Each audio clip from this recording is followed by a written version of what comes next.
All right, listen up. The government is broke, they're desperate, and they're coming for your money like a hungry wolf in a chicken coop. They want more taxes, more control, and guess who's footing the bill? You! Today we're exposing their dirty little secrets, their hidden handouts, the backdoor deals, what Warren Buffett is waiting for, and why the lifeboat in this sinking ship is Bitcoin. Stay right there, because if you think things are bad now, wait till you see what's coming next. Trust me, by the end of this video, you're going to be ready to make a move that could save your financial future.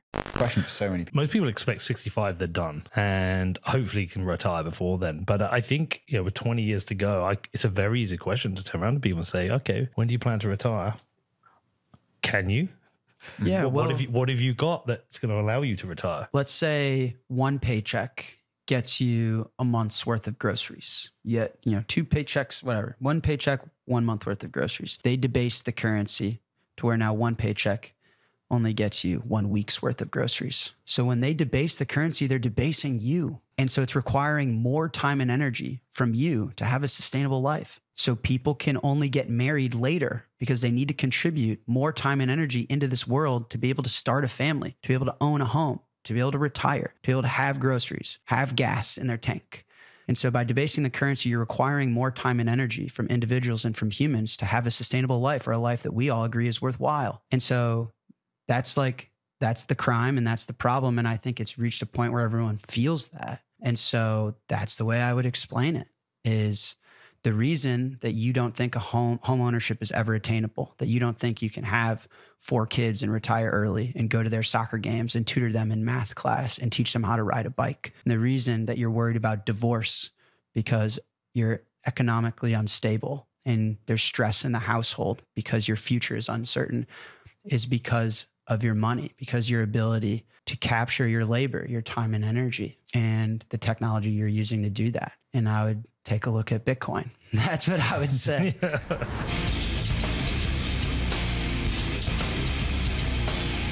Hey, welcome back to the only show that sees the government for what it really is. A bunch of drunk uncles gambling away our future at the fiat casino. And we're here to tell you about it, because it seems like every damn day they're upping the ante on stupidity. I'm your chief propagandist, Rustin, and today we're diving into the latest government screw-ups, economic disasters, and why Bitcoin is the life raft you need when the fiat Titanic finally goes belly up. Unrealized gains, taxing unrealized gains just doesn't seem fair in any sense of the word. But in the very best sense, if you are taxing unrealized gains, all you're doing is pulling forward the taxes that would be paid later when someone actually sells the stock. I think that this reaction to unrealized gains is a little funny, given that I bet that the majority of people watching right now are already paying a tax on unrealized gains. It's called a property tax. Property tax. When the value of your home goes up, that's an old. It's a use tax. when the value of your home goes up, you pay higher taxes, even if you don't sell your home. Your value of your home never moves the way a stock moves, the way something else moves. That's always the go-to answer.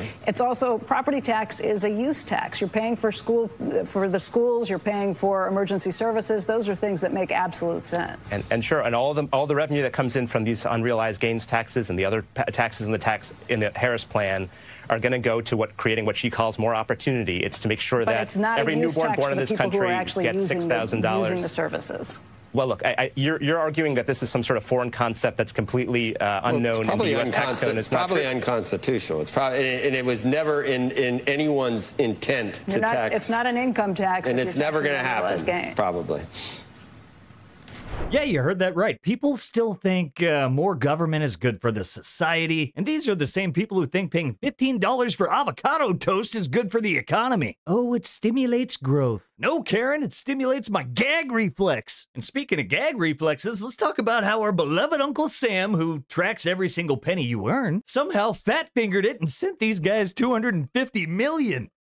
Whoopsie. Totally plausible, right? It's like your bank overdrafting your account and buying a coffee, but somehow forgetting they just funded a highly questionable organization. It's beyond belief. And then they turn around and say, hey, you need to pay more taxes to help society. I'm sorry, what society? The one where they keep funding bad decisions? This is the equivalent of a compulsive gambler lecturing you about savings. Let's break down some of the new tax proposals, these brilliant ideas they're cooking up, like taxing unrealized capital gains. Yeah, you heard me right. That's like taxing you for thinking about buying a Lamborghini. Didn't buy it? Who cares? Pay up, buddy. Especially in the tech sector, you have people sitting on large, long-standing embedded capital gains. And so for people to understand what this means, it means you have to pay taxes on sales that you have not yet made. And even forget the stock market and think about even everyday Americans across this country. That means that if you're a farmer or if you're a small business owner, you will owe taxes with cash you literally do not have in your pocket to pay those taxes. That is a formula for a second Great Depression.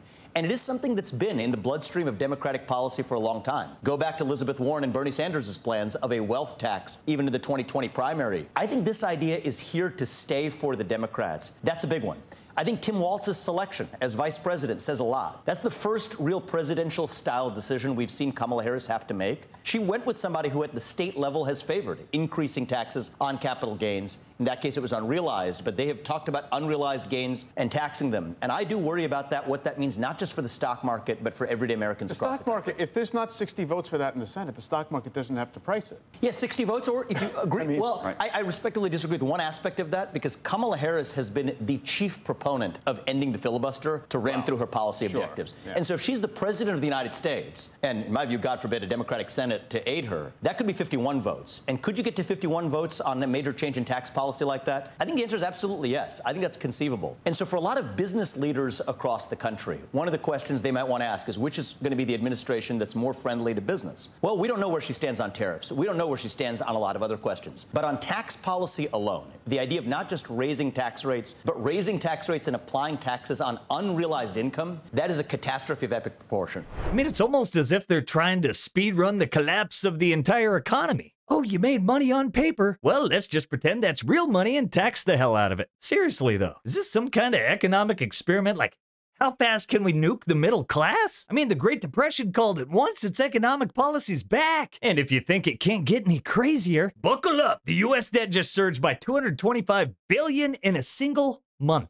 Yes, that's a trillion with a T, as in time to start buying Bitcoin. Yes, breaking news. The U.S. government just broke another record. No, not in Olympic swimming or anything productive. Just in debt. Like your buddy who keeps maxing out his credit cards and asking to crash on the couch. Guys, when are we gonna realize these clowns are printing money like it's a damn Monopoly game? Except in this version, everyone goes bankrupt, and there's no get out of jail free card. They are going to have to print until their eyes bleed. And I think that basically the Fed balance sheet isn't going to be, you know, the 9 or 8 or 7 trillion that it's aiming towards right now. It's going to have to go to 20 or 25 if they want to keep this system going. They've created kind of this fugoid wave where each swing gets wider and more out of control. We saw what they printed in 08. I mean, they went from 1 trillion to 3 trillion. It took them 3 years to do that. We saw what they printed in 2020. They went from 3 trillion to 8 trillion. It took them 18 months to do that. Guess what the next round is going to be? You know, they're going to have to print a lot of goddamn money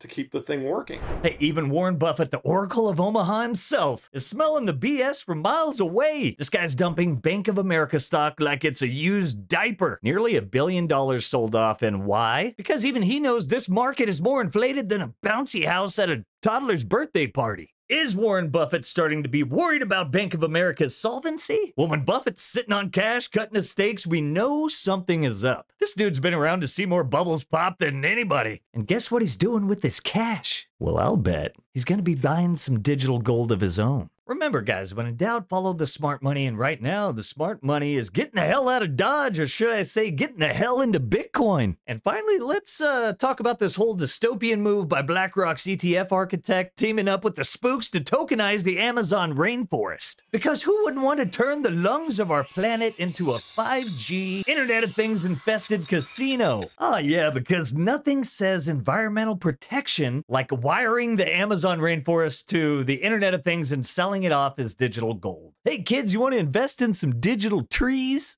It's like they looked at every dystopian sci-fi movie and said, you know what? Let's do that. I mean, at this point, Bitcoin is starting to look like the only sane choice in an insane clown world. I have an amazing clip for you guys from Lynn Alden. But before we drop it, look Look at our likes. I gotta pump those numbers up. Those are rookie numbers in this racket. Help us spread the sound money gospel and keep the lights on. Like, subscribe, and let's take a moment to pay tribute to our sponsors, the masters of Bitcoin self-custody, the Bitcoin Way. Simply Bitcoin originals are powered by the Bitcoin Way. They are your IT team in the Bitcoin world. Understanding the why of Bitcoin sometimes isn't challenging, especially in clown world, but the how can be. And at the Bitcoin Way, they are here to help bridge that gap, marrying the why to the how. They can help you with all things Bitcoin, from setting up your first wallet and node, all the way up to inheritance planning, accepting Bitcoin payments for your business, and all aspects of Bitcoin security and privacy. They even work with their clients on configuring routers, devices, and networks, and just improving their overall digital hygiene. Also, growing interest in UTXO management, the Bitcoin Way has got you covered. Listen up, folks. The writing is on the wall, and it's written in hyperinflated ink. If you're still holding on to that fiat dream, you're like a guy rearranging deck chairs on the Titanic. It's time to grab a lifeboat, and that lifeboat is Bitcoin. Self-custody, stay informed, and for God's sake, stay away from the Kool-Aid these governments are serving up. Whenever you have a really strong bull market, you do generally get selling from longer-term holders. You know, someone bought Bitcoin 5 years ago, and they might be up 5x in their position. You know, maybe Bitcoin's now like 90% of their net worth, and they want to trim it back down. You start to see selling pressure from those longer-term holders that are significantly up in their price action, and that kind of exhausts some of the incoming demand eventually. That's kind of what contributes to the bull market's ending, along with liquidity rolling over. And so far in this cycle, there's only been kind of a modest amount of that longer term selling. So I don't really consider that this cycle has hit any of the extremes of prior cycles. And so the combination of being pretty positive on liquidity for call it the next 18 months and not really seeing too much excesses in the Bitcoin space currently, my base case is bullish on Bitcoin over the next 18 months. How bullish? I'd be surprised if we don't hit six figures in this cycle. Whether it's 18 months, you know, if I give myself some extra room and say 24 months, we could go way north of that. I wouldn't find it inconceivable to go well into the six figures, but I try to have conservative estimates. And I would say that generally speaking, if we're having a conversation 2 years from now and we've still not seen 100K, despite having a positive liquidity cycle, I'd be surprised. Hit that like button, smash the subscribe, and share this with that one friend who still thinks taxes are good for society. Give us a pap. Let's wake people up one block at a time. Hey, I'm Rustin. We are Simply Bitcoin, and this is where the truth about money gets told. I'll catch you all next time. Peace. If you prefer to go down with the ship, fuck you.